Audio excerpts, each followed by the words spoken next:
Right now, most of the information that's being taught to young women about what birth looks like is from TV, which is a very inaccurate representation of what normal, wonderful celebratory birth could look like. I want to be able to answer to my mother and her family first. I don't want to have to answer to my community before that mother. I don't want to answer to the other practitioners in my community, and I don't want to answer to a hierarchy of a government before I'm answering, the call of whatever this woman needs in front of me. This is Peak Moment. We are living at a peak of human innovation, information, wealth, and health. But we're also at a peak of population and consumption, with rising temperatures and declining resources fueled by cheap oil and gas. Peak Moment Television, bringing you examples of positive responses to energy decline and climate change through local community action. Hi, welcome to Peak Moment. I'm Janaea Donaldson. I'm here with 3 co-editors of Squat Birth Journal. I'm with Danny Scarf, Megan Guthrie, J.D. Sperry. Thanks for joining me. So, the hot question is, what is Squat Birth Journal? Well, Squat Birth Journal is a radical midwifery and birth magazine that focuses on the radical midwifery and birth movement and the voices that are coming out, the cutting edge topics, and it's a forum for the cutting edge topics in midwifery today. Let's back up and somebody tell us, what is midwifery? Because that's not new. No. Right? Somebody want to tell us, what is this? Well, to me, midwifery is giving a woman full power while she's in birth.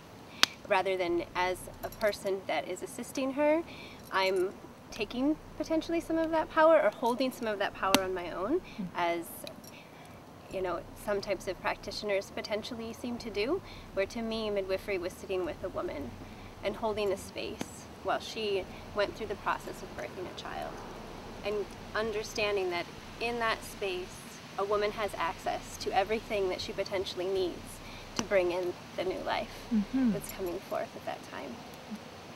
It's the oldest tradition in childbirth, and it's been around as long as we've been around. And today, midwifery has taken a kind of turn where in a lot of places it's becoming more medicalized, which may or may not be a good thing according to who you're talking to.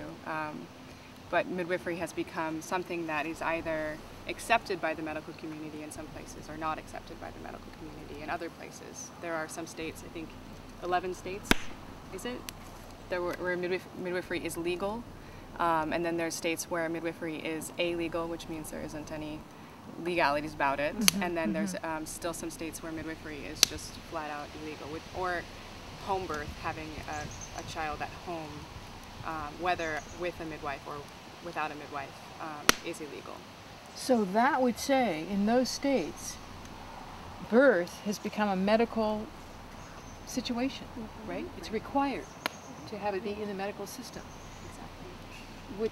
Which is kind of a theft, it seems to me, of a very natural process. It's very interesting. For probably the last 30 to 40 years, midwives have been seeking recognition from the medical community, which to some degree makes sense. I mean, there is a great amount of knowledge that most midwives have that could be considered medical. However, at the same time, midwifery isn't necessarily a practice of medicine. And inside of wanting to be recognized for that, there was many years and lots of legislation to have insurances cover midwifery. And in doing that, it kind of put midwifery into the same bubble as the medical world, because the attempt was to try to have insurance cover midwives, so then they would be more available to women. But at the same time, it's kind of skewed the whole process. And now there's a lot of different issues that are arising from that many midwives are facing. When you are talking about being sort of the radical forefront of new ideas or things, what kinds of ideas? I'm going to lean on Danny just because you haven't spoken and don't mean to put you on the spot. That's okay. What are some of those new things that are emerging that you're wanting to document in the journal? Well, I think one of them, like JD was touching on, was a critique of the licensure movement and trying to be creative with how to achieve licensure for some midwives, but how to also hold space for there to be independent midwives and to create more choices for families instead of just licensed midwives and obstetricians in hospitals. So one of them is definitely getting creative with how to create those choices. Another one is having critiques of capitalism and the way that it's affected midwifery care and the midwifery movement.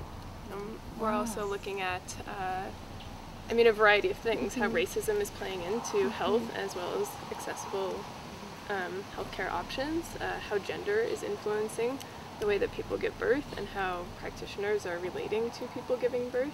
I think a lot of people overlook how birth is a place where a lot of these things exist. Just like it's a microcosm of and a representation of bigger things that are happening in other places in our culture. So another one of the issues that we are focusing on within what we've talked about and the licensure process is options for women, especially women who are facing trying to find somebody to help them with their birth and when they're considered a high-risk case, which is a VBAC, which is a vaginal birth after cesarean, breech presentations, babies in the breech presentation, and feet first or butt first, or other positions that are not just head first, and twins, and there's a lot of people within the midwifery movement talking about standards of care in terms of is it safe to have these high-risk cases with a midwife, and studies have shown that it is safe and in a lot of cases safer than just automatically signing these women up for cesareans in the hospital, and also more affordable.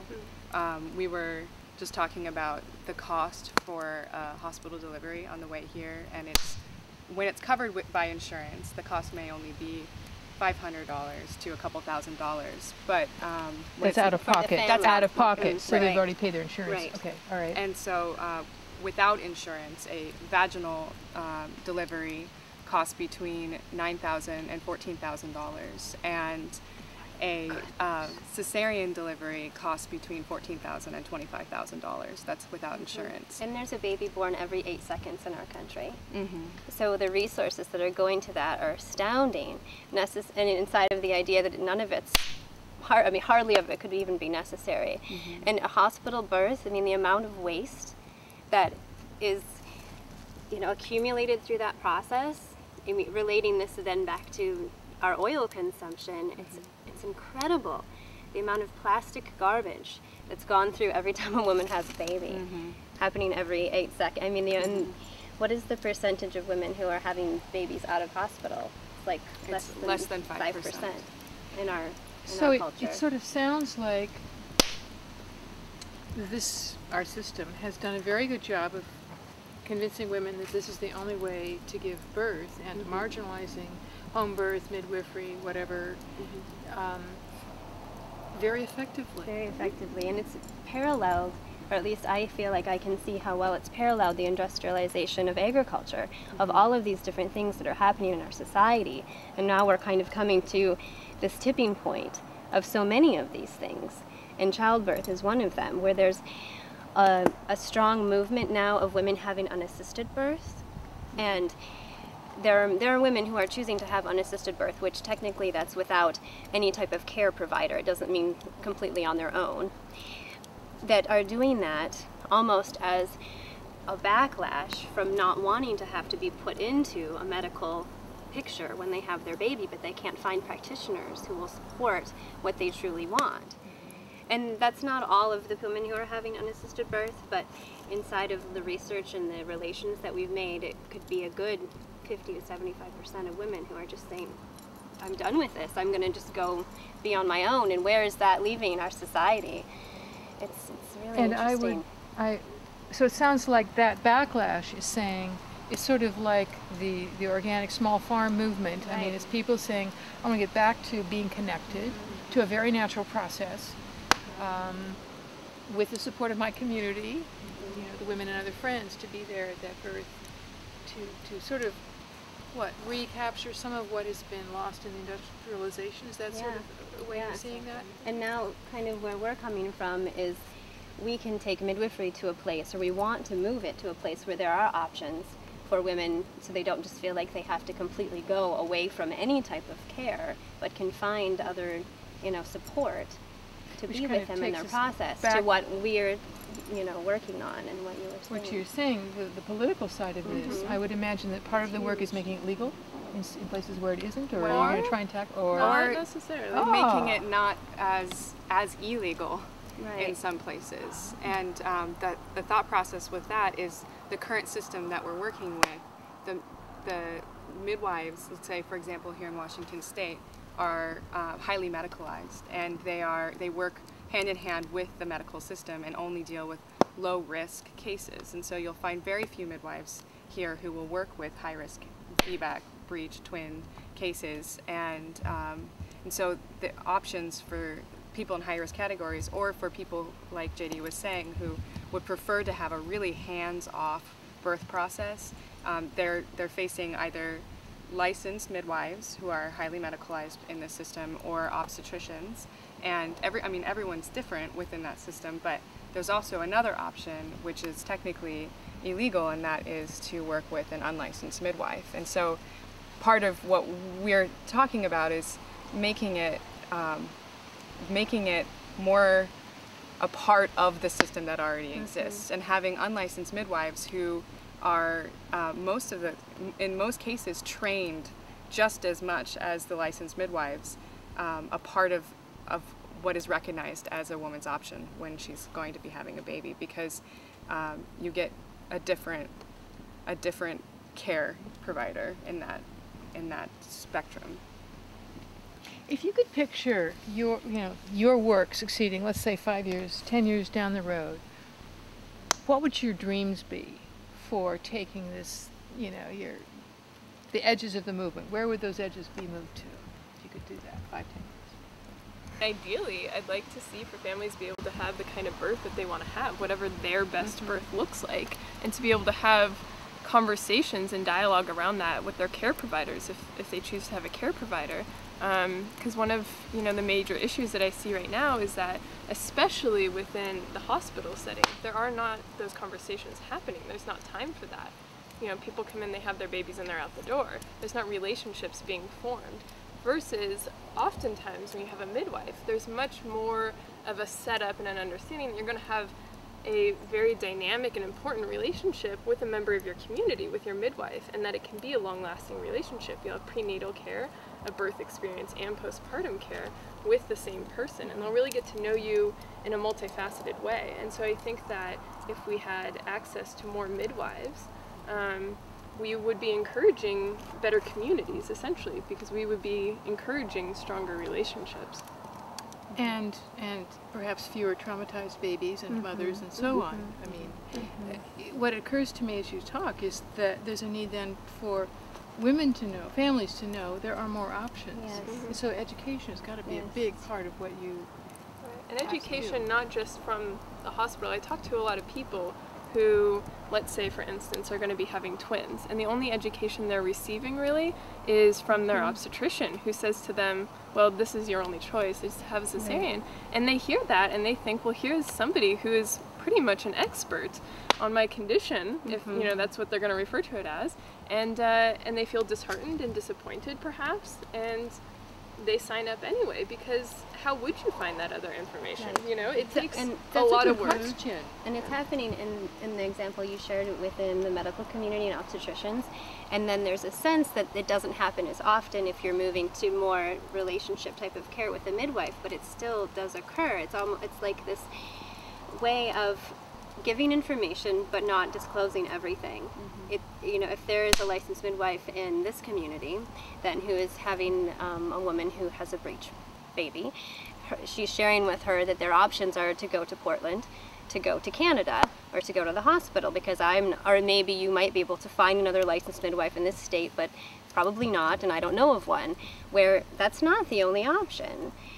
And it varies from state to state even, which is just so wild because we are still so close, and how how diverse our communities can be and how disconnected at the same time. And You were saying that it's quite different in Washington State than Oregon earlier. Oregon has they're the like midwifery dream state in the sense where you can choose whether or not you want to be licensed. You can choose whether or not you want to have malpractice insurance. It's not illegal or frowned upon to do high-risk cases, and that's where, you know, a lot of midwives live there and have a much easier time doing having the kind of practice they want to have without, you know, the medical system breathing down their neck to keep them in line. That being said, there's still issues with insurance and, and being accessible. And affordable. Yeah, and affordable for families. Yeah. So you're running the tight line between you'd like, in many cases, to have the insurance companies acknowledge midwifery like they do, say, chiropractic or acupuncture or other alternate modalities, but without losing your ability to give the kind of care the way you want to and has been traditional. So that's a real fine line. yeah, it's one of the things inside of not wanting to be a licensed midwife, which is where I am in the world, is to me, I want to be able to answer to my mother and her family first. I don't want to have to answer to my community before that mother. I don't want to answer to the other practitioners in my community, and I don't want to answer to a hierarchy of a government before I'm answering, you know, the call of whatever this woman needs in front of me. And inside of offering the best care that I could possibly provide, if I have in the back of my mind that I am answering to any one of these other entities before them, it creates this space of conflict, where how can I then really provide you with unhindered care? And to me, in that conflict can then manifest into what we see as birth complications, essentially, because birth is such an intuitive place of something so different than a lot of the times the reality that we live in. If I'm holding an issue in my mind that, oh my gosh, what is the midwife down the road going to think if I don't take heart tones in this moment, yet I know if I go in and take heart tones, I'll be interrupting her space, potentially causing any type of conflict, which then could, you know, harm the process, harm the baby, harm the mom. And so we're really trying to find a space where we can eliminate all of this ickiness so that we can be clear and make the connections and have the conversations and let the women that we're serving, you know, have every option that they can. One of those, I think, kind of like JD was saying about who do you answer to first, I think what the midwifery movement needs a lot more of is a critique of the insurance companies and how the insurance companies are really hand in hand with the government in our country. And the insurance companies are mainly responsible at this point for keeping families from having VBACs or vaginal births after cesareans at home, or even in the hospital. A lot of times you're essentially forced to have a cesarean for not being able to have breech births or twins at home, which have been proven to, in non-high-risk situations, be way healthier to have at home and in a much less interventionistic way, you know. And so it's the insurance companies that are really dictating what's a safe birth and what's not a safe birth, and who's a safe care provider and who's not. And really, I think those conversations should be happening between families and their care provider. And that's something that families are completely capable of determining for themselves, you know. Where would they turn? Where would a family turn for that information? I mean, when we are used to a medical system and you go to your obstetrician, you know, and find out you're pregnant and all, whatever, what kind, are there other organizations? I mean, I sort of have a hard time imagining an obstetrician saying, you could have a hospital birth with me, or you could go to midwife JD. Here are your choices. I kind of think that's a stretch. Where would they find out where their choices are? I think that I mean, even within very mainstream books and everything, a lot of books will present midwifery as an option, but also another really great resource is the internet, and I think that should definitely be used and utilized for people to be educated about home birth and about midwifery. Also, there's a really a large and growing movement of people who call themselves doulas, and a doula is a person who gives emotional support to a woman in labor, and this is becoming a much larger movement, I think, than anyone imagined that it would. And these people, whether they read books or take classes or just are good at what they do without needing any of that are reaching out to women in their communities and saying, we'll help you, educate you, and we'll be your advocate, and we will answer any questions that you need answered. And I think that there should be more doulas. I think that there should be many doulas within every community, and I know that there are other people who are working on that also. So the doulas could be a source of, here are the options for a woman. I confess to having been a doula for a friend, and felt very honored, not particularly well educated in it, but certainly there for the mom, and it's very satisfying. But I could imagine a doula at a much more, at a level of not just a one-time event, but who are aware of what all the resources are in the community and outside the community if need be. For all of, I mean, wouldn't you think that part of what you're aiming for is women and families to control this process, unbeholden to what you're saying, everyone else, all the intervening bureaucracies and stakeholders? To have a really strong sense of community, and also to reclaim the birth process as something that happens within a community, and also the passing down of knowledge through generations, which is something that we were talking about the other day, has been lost because just 2 generations ago, our grandparents were experiencing birth in twilight sleep or in heavy medicalized and drugged atmospheres where many of them can't even remember the birth process, and were told not to breastfeed and not to, not to be, not to have a natural connection, and so we've lost that in just a short time, and we're trying to reclaim that and trying to educate each other, even though we're all coming from the same background. There aren't any of us who remember a time where birth wasn't medicalized. Certainly. That's true. That's been true with most, certainly your age, but even for us boomers. My mother was medicalized, it was unquestioned. And right now, most of the information that's being taught to young women about what birth looks like is from TV, which is a very inaccurate representation of what normal, wonderful celebratory birth could look like. And so one of the things I think that the 3 of us and a lot of other people are encouraging is to ask people what their births were like, to ask their parents their birth stories, and then to begin asking questions like why was that intervention done? What was the reason behind that? Because I don't think a lot of people are actually questioning that.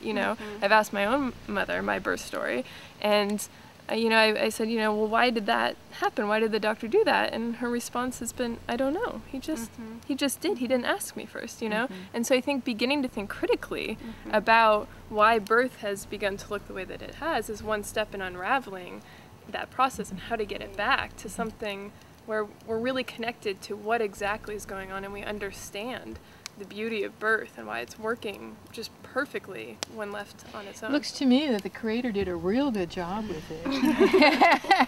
And we're all here because of that. And that was definitely one of our intentions in creating Squat, was to have a place for people to share their experiences within their own birth and within their community and within the world. There's only one other birth publication nationally, midwifery publication in this country. That's recognized on any level. There's very few worldwide, and wanting to create another avenue just for people to get information and to share their stories. And like in the question that you're asking, where does somebody go? There really isn't a focal point to hear the things that we're talking about today. Actually, let's take a moment to say, is this online yet? Is there a website yet? I know that you're just getting going, sort of. So tell us how to find you. Yeah, we have a Facebook. It's amazing. Yes. Which is, I think, probably most people find us through there. We have a blog. It's squatbirthjournal.blogspot.com, and we have we are online. Our magazine is for sale through MagCloud, which is an on-demand publisher, and then we also have it for free. You can download it to your computer, and that's through Zine Library. No, it's actually hosted through a friend of ours, and the easiest way to find it is to type in Squat Birth Journal, like on Google or something like that, and it's the link that shows Black Powder Press. Okay. It's just supposed to be But it's commuted also, online. I think, linked to our Facebook Yeah, and our blog, so you can find And a it's link there. we are also trying to get it locally in as many stores as we can around the country. We're selling in some bookstores in New York City right now, and hopefully in California soon, in Seattle. It sounds like your audience may be mostly midwives, but not really. You're really Actually, more interested in birth. Yeah. There are a lot of midwives who read our magazine, but there are also a lot of doulas and aspiring doulas and parents Mothers, and Great. people who are interested in the subject in general. And I feel like there is a really interesting correlation, and just to bring this up in the work that you do, between the industrialization of childbirth and the industrialization of agriculture, and all of the things that are kind of moving in that way within our society, and to kind of open our eyes a little bit more and see that it's present. Like these issues that we have inside of agriculture is also reflective in birth. And the more awareness that we all have of how connected we are, the more we can collectively move forward to create the change that we want to create. That whether you're polluting or genetically modifying a seed of corn, we're also doing that to a human being seed, and how we can all help each other. So you're looking at industrialized civilization. Yeah, I mean, Overall. farmers should read our magazine. kinds of And ads, we're very much related in that community, and in many different communities, and how we all, are in it together. Yeah, there's a great book that's called The Farmer and the Obstetrician by Michelle O'Don. That kind And the of whole draws book the is parallels. in parallels. Wonderful. Yeah. Wow. We have 1 minute. Is there any other burning thought that didn't get shared? Oh my gosh, under pressure. Well, I guess I would just open it up and say, we're an open forum, our magazine is, Yes. and we welcome anyone from any perspective to submit a piece of work, or whatever they feel called to submit. We're completely open. Thank you. Thank you for educating me on this. I'm really pleased to hear that you are looking not only at what is a midwife, what do they do, but the kind of critiques that you're looking at, why this system is broken for many people, for moms, for new babies, or babies to be. Thank you very much for your work. You're watching Peak Moment, locally reliant living in challenging times, and I'm with the co-editors of Squat Birth Journal. Take a look. Join us next time.